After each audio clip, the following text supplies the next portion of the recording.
राधे राधे। कान्हा के संसार में आप सभी का स्वागत है। आज की वीडियो में हम लड्डू गोपाल और शिव जी की कथा सुनेंगे।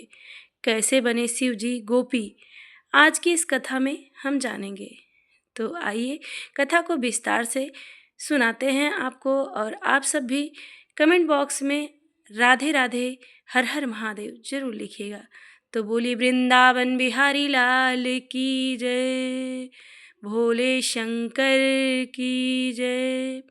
एक बार की बात है, श्री कृष्ण भगवान गोकुल में बंसी बजा रहे थे। बंसी बजाते ही सभी लोग मंत्र मुग्ध हो जाते हैं, ऐसा हम सभी जानते हैं। गोपियाँ नृत्य करने लगती हैं, चिड़िया बेहाल खुशहाल होकर नाचने लगती हैं, यहाँ तक पत्ते भी गुनगुनाने लगते हैं। तो ऐसे ही भोले शंकर अपने ध्यान में लगे हुए थे, और इधर श्री कृष्ण भगवान बाल रूप में बंसी बजा रहे थे। तभी शिव जी का ध्यान टूटा और बंसी की उस आवाज़ से मोहित हो गए। शिव जी तुरंत ही मन बना लिए कि मैं तो अब कृष्ण भगवान का दर्शन करने जाऊंगा, क्योंकि कृष्ण भगवान और शिव जी दोनों लोग आपस में बहुत प्रिय सखा हैं। कृष्ण भगवान और लड्डू गोपाल आपस में प्रिय सखा हैं। अब मोह उमड़ने लगा शिव जी का। शिव जी तुरंत ही अपने कमंडल को और डमरू को उठाए और निकलने लगे।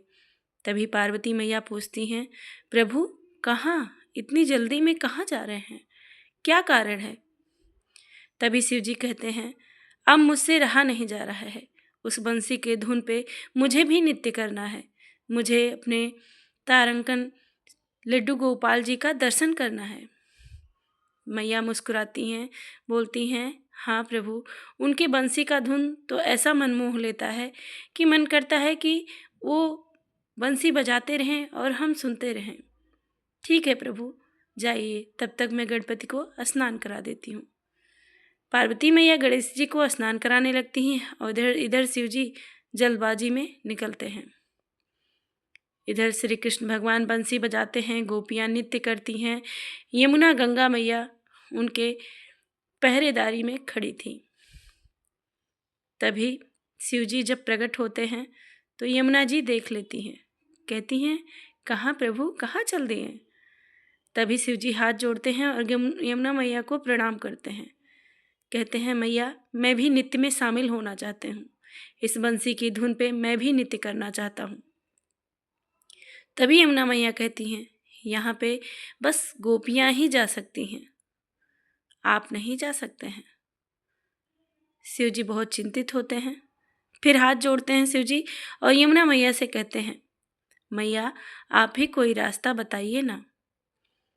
मैया कहती हैं, ठीक है प्रभु, आप यमुना में स्नान कर लीजिए। यमुना में स्नान करके आप 16 श्रृंगार करके तभी निकलिएगा।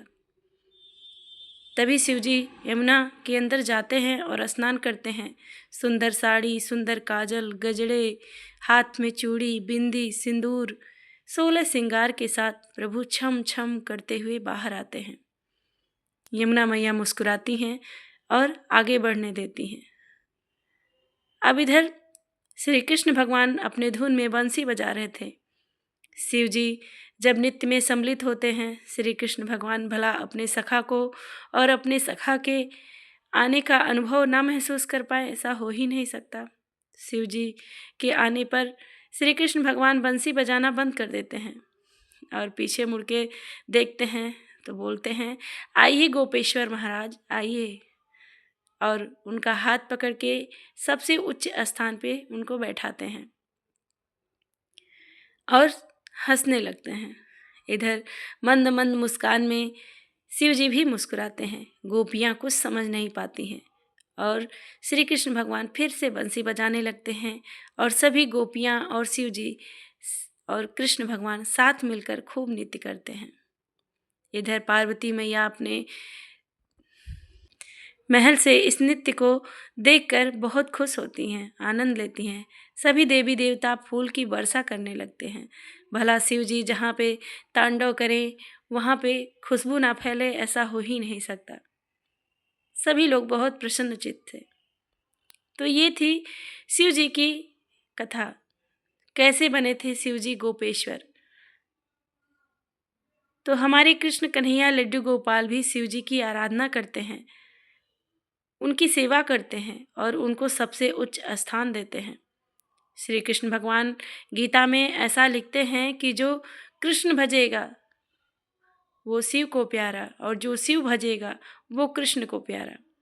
तो जिस तरह से हम राधे राधे बोल के श्री कृष्ण भगवान को प्रसन्नचित्त करते हैं, उसी तरह से हम ओम नमः शिवाय बोलकर श्री कृष्ण भगवान को प्रसन्न करते हैं।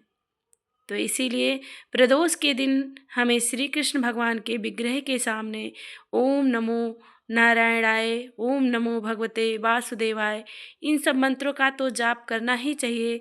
साथ साथ ओम नमः शिवाय, ओम नमः शिवाय, ओम नमः शिवाय, ओम नमः शिवाय, इस मंत्र का भी जाप करते रहना चाहिए। तो कैसी लगी ये लड्डू गोपाल और शिव जी की कथा, कैसे बने शिव जी गोपेश्वर? तो आप सभी को मैं आशा करती हूँ बहुत सरल तरीके से समझा पाई होंगी इस स्टोरी में। तो ये कहानी अगर शिव जी की आपको पसंद आई हो तो ऐसी ही अद्भुत कहानी सुनने के लिए मेरे कान्हा चैनल से जुड़ जाइएगा। कान्हा के संसार में आपको जुड़ने से अद्भुत कहानियाँ और भगवान के अद्भुत अद्भुत महिमा के बारे में जानने को मिलेगा।